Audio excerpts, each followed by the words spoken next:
welcome to Let's Talk Spook. I'm your host, Don, and today we're doing another tier video. I think I've mentioned doing a tier video for the Saw movies before, but if I haven't, I've actually wanted to do this for a while. Previously, I have not actually seen every Saw movie. I thought I had, and then around Saw 3, I realized I had no idea what was going on anymore, and I was like, oh man, I guess I haven't seen all of these. I obviously hadn't seen Spiral, I hadn't seen Jigsaw, but apparently I hadn't seen nearly as many of them as I thought I had. So yeah, so if you're wondering about my disheveled appearance, my wife is sick with the Rona, and so she has been quarantined on the porch, which I know sounds odd, but I live in Hawaii, so living on a porch actually isn't that bad. So she's been out there, which is where I normally film, so I don't have my microphone. I'm just going bare bones with the laptop today. And then I've been home taking care of her and little Bea, so I have not shaved in like a week. It's pretty bad. So yeah.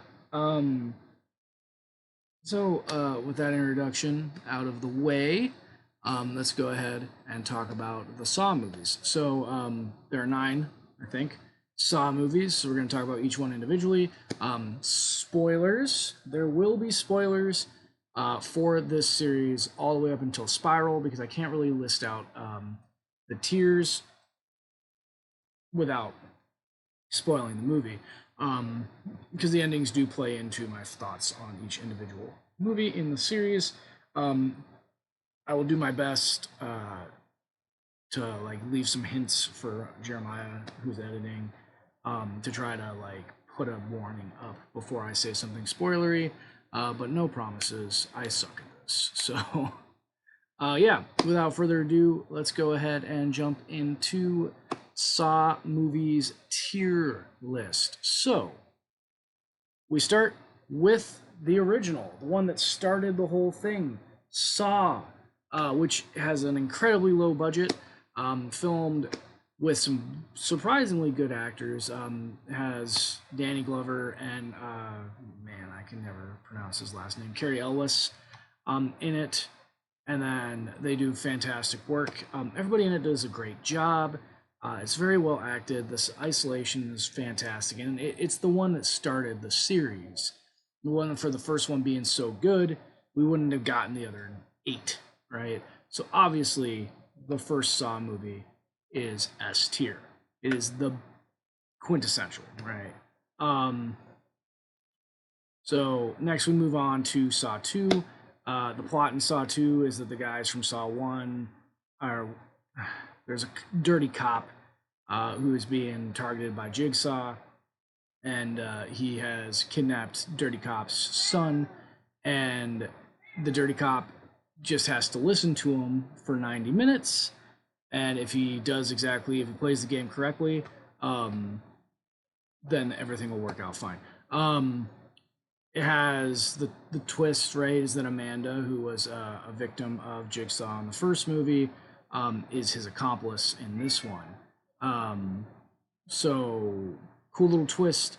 They added some more. They started to expand the franchise a bit, and they kind of established the overall template for how the Saw movies work, or how Jigsaw works, which is he's going to put you into a situation. He says this repeatedly.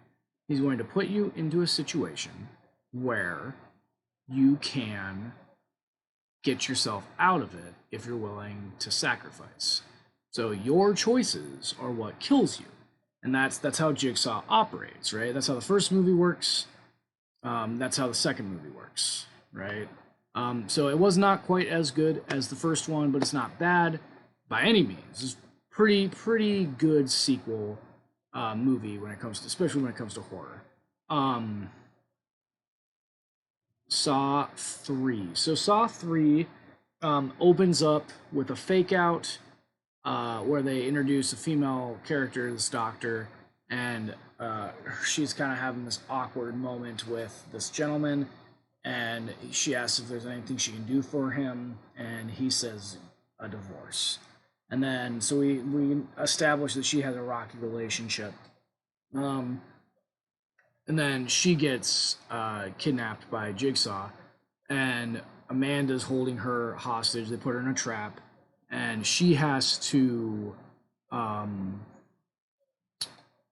essentially try to save Jigsaw's life. At the same time, a separate man is going through a trap to because he's been dreaming about revenge against the man who accidentally ran his son over. So he's going through this trap. This one also establishes unwinnable games, right? So a cop from the second one is in this one. She gets thrown into a thing and ripped apart, even though she does the goal of the game, right? We also see some other people get caught in these unwinnable games. And we find out that Amanda is just killing people instead of because she's enjoying murdering, as opposed to actually like doing what Jigsaw does, which is Jigsaw's trying to teach people to appreciate their existence. Overall, it's pretty good. Some twists and turns. I feel like the story is a little lackluster, so I'm going to put it in the A category as well, but under 2. Next, we get to Saw 4, and Saw 4 is when things start to get kind of meh. So, the end of Saw 3, Jigsaw dies, Amanda dies, and we find out, well, yeah, so they both die. And then 4 opens up with them performing an autopsy on Jigsaw, and they find a tape cassette inside of his stomach, and it's to this detective who was also investigating him. And then we get, man, what happens in 4? These are all bled together in my head. Which one was 4? 3 was Jeff. 4 is Detective Rigg. Yeah.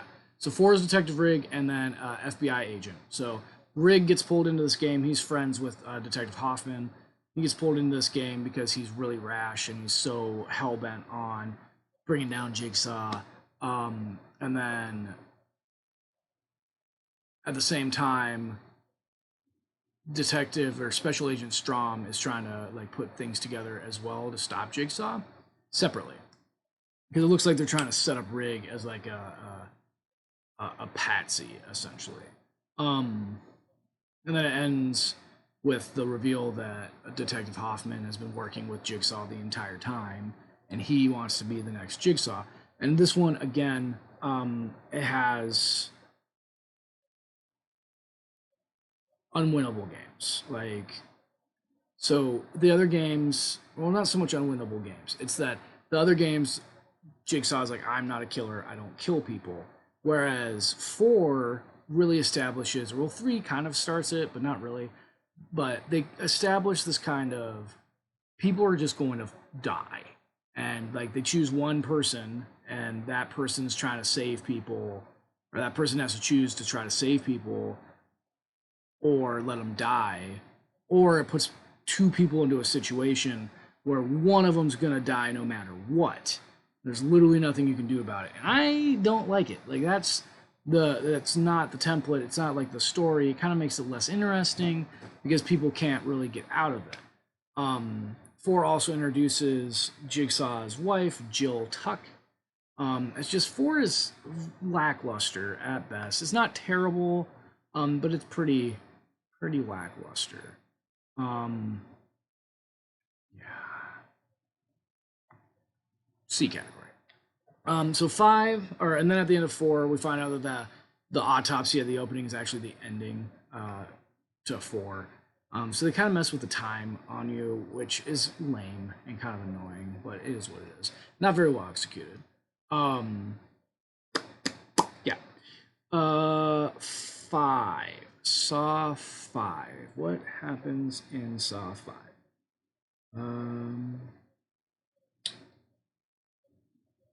Saw 5 is a bunch of people that have to work, that have to work against their natural tendencies to try to get out of this trap, but they all turn on each other when in actuality they could have just all worked together the whole time and they would have been fine. Which I like that. That's a good trap, right? I like that. At the same time, we have Special Agent Strom, who manages to stab himself in the throat with a pen to save his life from drowning in a cube. And so he is hunting Hoffman, or trying to prove, because he's fairly certain that Hoffman is the new Jigsaw. And then Hoffman essentially tries to trick him. Not much really happens in 5. It's not bad, it's not good, it's C, and it's worse than 4. Yeah. 6. Man, I just watched this today, and I can't remember what actually happens in Saw 6. Saw 6 is the one that opens up with Lady cutting her arm off. We have established that there's definitely another, like, the cops now know that there's another Jigsaw. And 6 is essentially Hoffman's carefully laid plans all falling apart around him.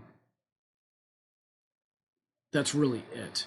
So Hoffman essentially becomes your new main character, and he's not bad, but he's not impressive. So again, not much happens in 6. It's just more of the same, more murder, traps that are unwinnable, which again is not the point of Jigsaw, right? Like, all his apprentices, both of the apprentices that we meet at this point, don't get what he's doing. So then we get to Saw, so that puts D category. Saw 3D, also known as Saw the Final Chapter, is terrible. It's not really much of the traps in the games. We find out at the end of 6 that Jill is actually one of Jigsaw's acolytes or whatever. But so she just goes to the cops. So she's kind of established as a powerful female character at this point. But in this one, she does absolutely nothing. She just goes straight to the cops and is trying to hide out of the police station while they're trying to hunt down Detective Hoffman. And then Hoffman, he sets up one trap that I guess is winnable, but that's really it. And then it's really just him murdering people. A lot of people. Just murdering people. It is probably the worst one in the entire series. Yeah. I'm actually going to move 4 up to B. I liked 4 better. Anyway, no, Saw 3D / Saw the Final Chapter is the worst one in the whole series, by far. Now we get to Jigsaw. So Jigsaw is an interesting one. It's set in apparently the same city, which we find out in Spiral, I think, is called Metro City. Not really sure on that. But it's in the same city, and it's following a coroner and a cop as it opens up with this guy who's holding like what looks like a bomb trigger, and they're like, put it down, whatever. And so he pulls the trigger because he says he has to, or he'll die, or he has to choose between him and everybody else. And then that cuts from that to us watching 5 contestants in a trap, and we get some exploration on Jigsaw's, kind of more about Jigsaw's backstory, and then you get the twist. Well, so there's a Jigsaw recordings that's actually Jigsaw's voice, which in 6 we find that the cops have the ability to undistort voices so they can tell whether or not it's really that guy's voice, but it's really Jigsaw's voice. But this is set 10 years later. It's like, oh my goodness. And it turns out that the coroner was actually a x-ray tech that accidentally labeled John Jigsaw's x-ray wrong. And because of that, they didn't find his tumor until it was too late to be operable. And so like he was the first one of the contestants in one of the first games, which happened, or traps, which happened long before the beginning of the series. And he's actually like he gets saved by Jigsaw, and then Jigsaw trains him essentially. So he's like a fourth hidden acolyte. Because I forgot to mention that Carrie Elwes' character, Lawrence Gordon, turns out to also be a Jigsaw acolyte who kills Hoffman. Okay, let's go back to talking about Saw Final Chapter. So it has like one of the things I really hate in movies where like they dumb down characters. Jill is a smart, very capable woman, and they made her very stupid, and they made her very weak. And so Hoffman breaks into this police station, just wholesale slaughters people with no resistance. And then he gets to Jill, he shoots a cop in front of her, puts the gun down to go in there and like, do it by hand or whatever, gets up on Jill. Jill pulls a file out of her pocket and stabs him in the neck and then runs away. But for her to run away, she runs through the room that had the gun that he set down. And she doesn't grab the gun. And he's just like, why? Why is she so stupid? So then she ends up getting her face smashed open with the trap that Amanda was put in the first movie, which is a nice callback. And then Hoffman thinks that he got away with it, and he goes walking off. And as he goes walking off, he gets attacked by some acolytes wearing the pig masks. One of them pulls the mask off, and it's Lawrence Gordon. We find out that he, after surviving the events of the first one, was nursed back to health by Jigsaw and has been working with him as an acolyte. And then there's two other people in pig masks there, which essentially established the idea that there are quite a few Jigsaw followers. And they kind of get mentioned that there are people that follow his ideals in Jigsaw the movie, which was cool. Just overall, I really enjoyed Jigsaw the movie. It harkened back to the, like, you can get out of the traps. You just have to think and act the right way in order to do it, until the very end where he just murders a guy, which kind of ruined it for me. So I was going to put Jigsaw in the S category because I liked so much about it, but then the ending where he kills the guy drops it down into the A, I would say above 3, but below 2. Oops, that slid up. No. Okay, and finally, the last movie is Spiral from the Book of Saw, which is not technically a Saw sequel, but kind of, because they talk about Jigsaw and they're talking about ripping off Jigsaw. It's predictable. It's enjoyable. It's got some good, it's got the traps and people giving the opportunity and all that. I don't really know if any of them could have gotten out of their traps or not. It's got, a mastermind manipulator character, but the ending was predictable, extremely predictable. And the Jigsaw voice they used was so terrible. He uses like this voice distorter that makes his voice like super, super high pitched and annoying, as opposed to like, beautiful voice. And so that took away from it for me. So predictability, the voice, I'm going to have to go ahead and put this also in the B category, above 4, but solidly in the B category. So yep, that is my Saw movie tier list. I hope you guys enjoyed. If you guys agree or disagree, sound off in the comments, assuming the comments are actually turned on. If they're not, I'll yell at Jeremiah. Jeremiah, turn on the comments. And if you like this video, please like, comment, subscribe, and let me know if you would like me to make more template videos. Okay, thanks. Bye.